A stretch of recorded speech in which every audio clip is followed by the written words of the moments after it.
Alors bonjour tout le monde, bon matin. Bon, on a des petits problèmes de broker, fait que pourquoi ne pas faire petite vidéo dans ce cas? Je recommence la vidéo d'hier, j'ai pas trippé. On va parler de TradingView aujourd'hui. J'ai des questions sur TradingView, fait que regarde, go. J'ai le faux mot de vouloir peser ces pitons, mais je suis rendu à 5 fois que les brokers me plantent d'en face, donc c'est trop dangereux. Parlons d'hier et d'avant-hier, juste pour commencer. Je vais revenir avec avant-hier puis avant-hier. Voyons, lundi et mardi, bien plus simple. On a tradé hier NHMI, délisté, by the way, donc ne le cherchez pas ce matin. Aujourd'hui, j'ai voulu faire GBX, mais bon, pas voulu. Et je vais vous parler de AIFF. Je veux vraiment vous parler de ce stock-là, le danger et tout, pourquoi j'ai pas été plus content que ça, malgré un gros move que j'ai pogné hier. Mais commençons avec TradingView. Je veux vous parler de TradingView. By the way, j'ai un lien affilié avec TradingView qui peut vous faire sauver 15$ sur vos abonnements. Je crois que c'est 15$. Et je crois que moi, ça me donne un code. Je sais même pas que ça me donne. By the way, il va falloir que j'aille le voir. Donc, ça va être dans la description. TradingView, la question qu'on m'a posée, c'est Matt, pourquoi ou est-ce que, pourquoi tu ne trades pas ou est-ce que tu trades de TradingView sur ton Questrade, donc le linkage de Questrade via TradingView. Pourquoi tu ne vas pas directement sur la plateforme TradingView? Eh bien, c'est très simple, c'est que ça ne marche pas. Et je m'explique. En fait, c'est que ça marche, mais ça ne marche pas comme je le voudrais. J'ai fait beaucoup de tests, j'ai essayé des choses. Je vais juste par plaisir regarder un petit peu. Ça me fait chier un matin. Bah, c'est pas si pire. Ah, d'accord. J'ai donc fait plusieurs tests, j'ai essayé et malheureusement, pour une raison que j'ignore, est-ce que c'est de ma faute? Peut-être, je crois pas. C'est clairement, sûrement, forcément la faute de Questrade et non pas de TradingView, puisque TradingView va numéro un avec tellement d'autres brokers, plateformes, etc. Et évidemment, encore une fois, au Canada, nous ne sommes pas gâtés. Donc, le problème, c'est que, vous le savez, avec Questrade, tu peux enlever la confirmation. Donc, quand tu buy ou que tu sell, il va t'envoyer un carré dans ta face qui te demande si tu es bien sûr de ce que tu fais. Ben oui, sacrément. Donc, tu l'enlèves. Parce que ce qu'on veut, c'est de l'exécution extrêmement rapide. Tu veux que ça y aille par là. Et le problème actuellement que je vais, il me fait chier, là, il va y aller. Une 14, une asti, en tout cas. C'est beau, là, c'est facile, ça. C'est un asti stock facile, ça. Donc, j'ai beau cocher dans la fenêtre de Questrade, de le remettre, d'enlever, de le remettre, parce que la confirmation de ça te fait perdre des secondes extrêmement précieuses que tu veux enlever. Donc, enlevez-les si c'est pas fait. Tu veux pas. Quand tu buy, tu veux que ça achète. Tu veux pas de confirmation. Achète, achète, achète. Vends, vends, vends. Et même si dans TradingView, je fais également le même processus, que j'enlève la confirmation, etc., etc., quand vient le moment de trader avec Questrade, de mon TradingView, ben, j'ai une confirmation automatique. C'est obligatoire. Et si je les enlève, eh ben, il m'envoie un petit pop-up qui me dit que mon broker ne veut pas, donc pas l'autorisation pour pouvoir faire mon ordre, ma commande. Pour moi, ça, c'est un gros non catégorique. Je ne peux pas trader comme ça. Déjà que je trouve qu'on n'est pas gâté. J'aimerais des exécutions encore plus rapides. J'aimerais quelque chose de meilleur. Je suis déçu. J'aurais aimé beaucoup parce qu'il y a des hotkeys avec TradingView que j'aurais aimé beaucoup utiliser. Questrade, je les utilise même pas tellement que c'est de la boîte. On n'est vraiment pas gâté de ce côté-là, donc je les utilise plus. J'ai créé ma méthode après plusieurs années. Je vais rapidement, je sais quoi faire. Ça aussi, c'est une autre affaire. Tu sais, dites-vous une affaire, c'est qu'un trader, le faire changer de broker, c'est une grosse adaptation. C'est compliqué, c'est tough. On a des plis pas des plis, on a des façons de faire avec notre propre broker et ça prend un gros mois d'adaptation. Donc, je fais tout le temps ça à temps perdu, pas pendant que c'est le temps de trader, puis tu sais, je vais pas perdre 1000, 2000, 3000, 4000, 5000, 6000, 5000 parce que je vais essayer un broker hostie, là, à moins qu'on me force, comme on a déjà vécu dans le passé. Mais sinon, voilà, je ne peux pas, ça ne marche pas, ça fonctionne mal. C'est décevant. Un autre point aussi, c'est que, comme je l'ai dit, on doit s'adapter et le buy, comme, tu sais, exemple, le buy et le sell, ben, dans Questrade, c'est inversé. Et c'est con, mais je me rappelle dans les débuts, quand j'ai décidé d'essayer la plateforme, malgré que je recevais le pop-up du message qui confirmait, ben à un moment donné, j'ai appuyé sur buy au lieu de sell, tu sais, puis c'est tous des petits détails comme ça, là, fait que La réponse rapide, c'est non. C'est dommage parce que le TradingView est vraiment sa fucking coche. J'ai vraiment rien à redire. Donc, espérons que peut-être que plusieurs messages vont être envoyés à Questrade, à TradingView, puis que la pression fasse qu'à un moment donné, tout ça disparaisse. C'est peut-être de ma faute aussi. Là. Si quelqu'un est capable, go, stick, laissez-vous aller. J'ai aussi un problème avec mon screener. Mon screener dans TradingView, puis dites-le moi si vous êtes capable d'arranger ça. Incapable d'avoir le pré et l'after. Je dois absolument aller ici, mais ça fuck tout. Donc, regardez, là, j'ai plein d'affaires d'hier. Il n'y a rien d'updaté par rapport au pré et à l'after. Ça me fait capoter. Et quand je m'en vais dans l'extend hour, mais je suis pogné avec tout ça. Et du moment que je veux, on va faire un exemple. Remove. Checkez bien ça. Ah, ils me recalissent dans mon costume, puis ils viennent de tout fucker mon costume au complet. C'est pas ça que je veux. Fait que je sais pas trop quoi faire avec ça. Ah, sacrément, j'ai-tu tout fucké, là? Non, ok, bon. Donc, c'est ça. Ça aussi, c'est un autre petit problème. Fait que si vous êtes en mesure de m'aider, ben tant mieux. Je vous écoute dans les commentaires. Gâtez-vous, dans le chat, n'importe comment. Bref, voilà. Alors, c'est pas mal ça pour ce qui est de TradingView. Je vais revenir avec AIFF hier. Je vais vous parler de ce stock-là, puis je vais vous parler du danger pour un débutant et même pour moi, pour n'importe qui. C'est un stock qu'on aurait dû ne pas toucher honnêtement. Très dangereux. Juste avec ça ici. OK, je vais vous montrer le passé. Là, je l'avais mis en 1 seconde. Je vais le remettre en 10 secondes, puis je vais vous montrer par la suite la raison du pourquoi, du comment que je chiale dessus. Et le danger de ce stock-là. Bon, la volatilité, elle est extrême, mais regardez juste ici. En partant, on t'avertit, là. On t'avertit que ça pop, ça bouge, ça jump et ça se casse aussi vite, aussi simple, aussi rapide. Tu sais, il n'y a rien d'excitant ici, là. Hein? Tout ça se casse automatiquement, rejeté, et on retombe dans de la merde. La grosse cochonnerie vivante. OK? Donc, en partant, on a un petit signe là qui dit, en tout cas, faites ce que vous voulez, ben, je vous le déconseille. Mais, bon, on est allé pareil.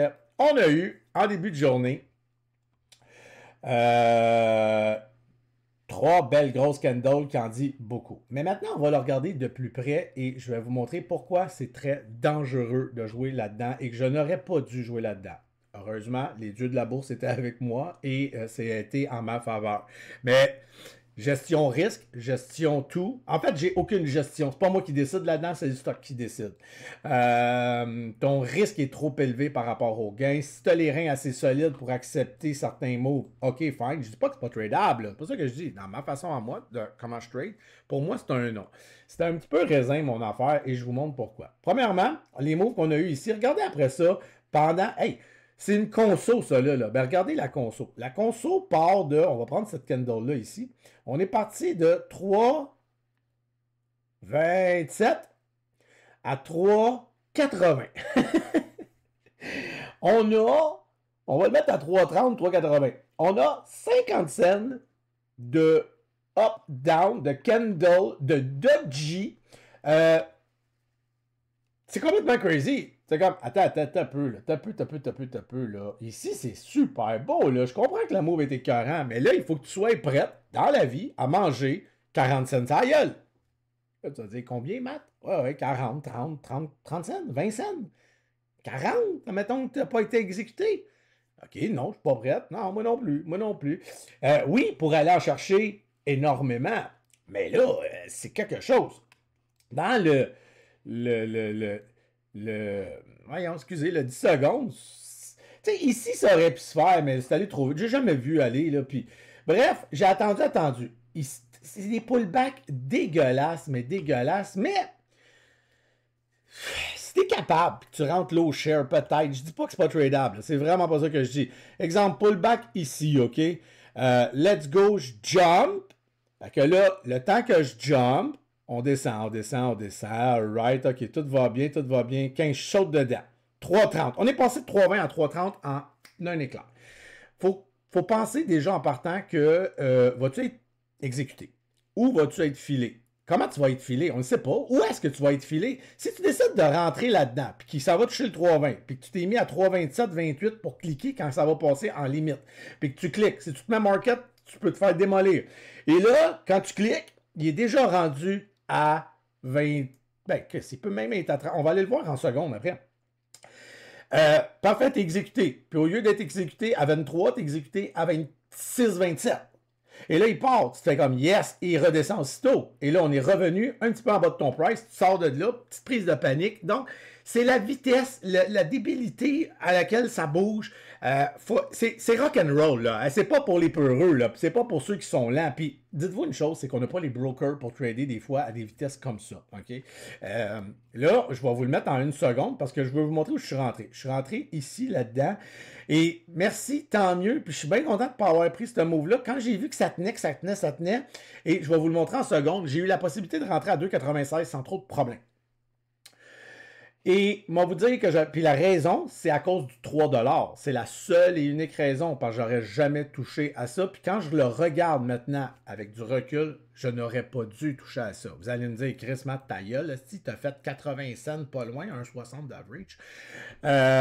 C'est quoi encore que tu te plains? Ben, je me plains que dans mon risk management, c'était innocent et que ça aurait pu pincer en tabarnak. Mais tant mieux, ça ne l'a pas fait. Mais quand je le regarde maintenant, avec du recul, c'est comme, danger, danger. Je vous montre pourquoi. On s'en va voir là, une seconde, puis je veux que vous preniez conscience de ce qu'il en est. On va essayer de faire un recul rapide, parce que c'est quelque chose, là, une seconde. C'est comme très long à tout défiler. Ça. Faut que je trouve un moyen de pouvoir, tu sais, je suis capable ici en bas, mais faut que je trouve un moyen de scroller plus vite que tout ça. Quoi que je pourrais vous le montrer sans même être à la même place, mais ça va être plus le fun à la même place. Ok, c'est ça. Donc, en une seconde, je veux vous donner des exemples de barres. Regardez, là. C'est en une seconde que tout ça se passe, OK? Quelle heure ici? 7h48. Je veux juste vous prendre, là. Admettons que admettons que ça, c'est un pullback, qu'on pense qu'il y va, puis il va pas. En gros, ce que je veux vous montrer, c'est que d'ici à ici, c'est une seconde. Donc, 3,37, 3,31. Pensez-vous réellement que dans le niveau 2, ou pendant que vous êtes en train de le trader, vous avez vu 3,37, 36, 35, 34, 33, 32, 31? Non, vous avez vu 37, 31. 37, 31. 37, 43. Là, t'es comme, tabarnak, attends un peu. Donc, sans même que tu saches qu'est-ce que tu es en train de faire, tu risques de manger ça sa gueule. Et à la vitesse que ça va, dites-vous que même si tu te mets... de un, c'est les exécutions, le gros du problème. C'est que tu dois arriver à un endroit où ça commence à se tranquilliser. Et c'est pas facile parce que... je veux juste trouver l'heure ici. 8 heures. C'est pas facile parce que si tu décides de rentrer, exemple, à 3 et 6, puis tu t'es fait filer à 3 et 6, quand il arrive à 3 et 30, puis tu te dis, sors de là, mais vous venez de le voir en une seconde. Regardez ici, là. 1 seconde, 2 secondes, 3 secondes, 4 secondes. OK? Je sais même pas il est quelle heure, je sais pas il est où, mais de 58 à 41, 40. Exemple, tu arrives, là, tu dis, OK, je veux sortir. Tu cliques, mais le temps que tu réfléchisses, ouais, je sors. Mais on est déjà rendu ici. On était ici. 57, ouais, je sors. On est rendu à 50. Je clique. On est rendu à 43. Ça, c'est la réalité des choses. Quand tu cliques avec les brokers que tu as actuellement, tu as un délai. Et pense pas que tu es tout seul à passer. Les market makers vont se gâter avant toi. Les gros brokers vont se gâter avant toi. Donc, tu n'es pas tout de suite celui qui va être pris. Des fois, ça marche. Des fois, ça y va. Mais d'autres fois, non. Des fois, c'est pour ton mieux. Des fois, c'est à ton avantage. Des fois, non. Alors, le danger, il est vraiment, vraiment à ça. Et j'ai pogné ça, là. Seigneur, c'est compliqué en seconde. Faut que je me pratique pour les futures vidéos. On a dit 8h10. Seigneur. Donc, j'ai réussi à rentrer à 2,96, mais comme je l'ai dit, le problème, c'est l'exécution. Et ce qui aurait pu arriver n'est pas arrivé, heureusement, mais j'aurais pu la manger, sa gueule, solide. Parce que là, regardez ici. Ici, là, on me le donne, là. Let's go, Matt. Non, c'est ici, un petit peu, là. On va regarder ça comme faux. Ici, donc ici. OK. Ici, là, regardez. OK, ça tient. On me donne des secondes, là. 1 seconde, 2 secondes, 3 secondes, 4 secondes, 5 secondes. Bon, on a à peu près un 20 secondes. Non. On redescend, j'ai fait OK, puis là j'ai fait OK, 2,90 c'est le gros du danger, niaise pas là. Revient à 2,96. J'ai décidé de cliquer, d'embarquer dedans. Let's go, je clique. Je vous garantis que s'il en allait flirter légèrement avec le 2,90, je sors de là. Mais le danger, c'est que ce qui est ici, regardez ça ici, aurait pu être à l'envers. Et pensez-vous que ça ici, OK, c'est 2 secondes, ça là. Le temps de réaction que je fasse comme, bon, je suis rentré à 2,96, une seconde, il t'envoie chier, l'autre seconde, il t'envoie chier. On est rendu à 2,83. J'ai cliqué. Est-ce que j'ai été filé? Il va voir où. Parce que je me mets très bas. Ça se peut. Mais le danger est fou braque. Et même si tu mets un stop, pensez pas que tes stop-loss vont sauver vos vies. Oubliez ça. Un stop-loss dans cette situation-là, avec la volatilité que ça a, de 1, plein de monde passe avant toi. De 2, c'est trop rapide. Même le stop-loss n'est pas capable de t'exécuter. En fait, ce qu'il va faire, c'est qu'il va se déclencher. Ça, il n'y a pas de danger. Il se déclenche. Mais après ça, tu iras voir où est-ce qu'il t'a pris. Et même si tu te mets à 2,90, tu es forcément filé autour du 85, 83, 81, 80. Là où est-ce que ça va breaker un peu. Toutes les autres vont passer avant toi, surtout avec les brokers qu'on a. Donc, c'était un petit peu ça que je voulais vous parler. Le danger de rentrer dans de la volatilité aussi puissante. Quand tu vois des stocks là, qui bougent là, de 10 cents, sans même t'avertir que tu sais, comme Chris, on est passé de 41 à 51, sans même que je l'ai vu dans le niveau 2, c'est peut-être pas le meilleur des choix. Et c'était pas le meilleur des choix. C'était une journée compliquée, fuckée. QBTS était beaucoup plus simple, mais est-ce que j'aurais dû sauter mon tour? Heureusement, c'est allé de mon côté. Si ça avait été là, par en bas, j'aurais été tellement crisse après moi, j'aurais fait comme quelle gaffe, puis je vous l'aurais montré cette gaffe-là. Heureusement, c'est allé de mon bord. Regardez, on prend juste l'exemple d'ici. OK? Pullback, j'attaque. Où est-ce qu'il m'a filé? Je ne sais pas. 299, 3, 301, 302. Tu sais, dites-vous que l'exécution, là, des fois, là, elle n'est pas à la perfection. Des fois, oui, mais pas dans un stock comme ça. Il me prend exemple à 301. Yes! Et rejeté. Et je sors. Je sors où? On agrandit la situation. Donc, rentrer. Pogne à 301 parce que c'est allé vite. Yes! Non, on te rejette. Et je sors à 2,95. Ce n'est pas la fin du monde. C'est un risque acceptable, mais c'est parce que je suis en momentum. Mais ça aurait pu faire celui-là ici. OK, on va prendre celui-là. Donc, descend, pullback, candle new high, clic, 3,0, 15, 16, 17, 18, 19 peut-être. Yes. Pas eu le temps de sortir où je pensais que yes, on allait pour la gloire. Et voilà, 3,08. Ça pince, ça fait mal, c'est difficile à gérer. Donc voilà, je vous laisse là-dessus. Je vous souhaite une belle journée. J'espère que les brokers vont repartir. Je m'en vais voir ça. Et puis, je vous dis, passez une belle journée. Si vous avez des questions, commentaires, n'hésitez pas. Ciao, peace, love!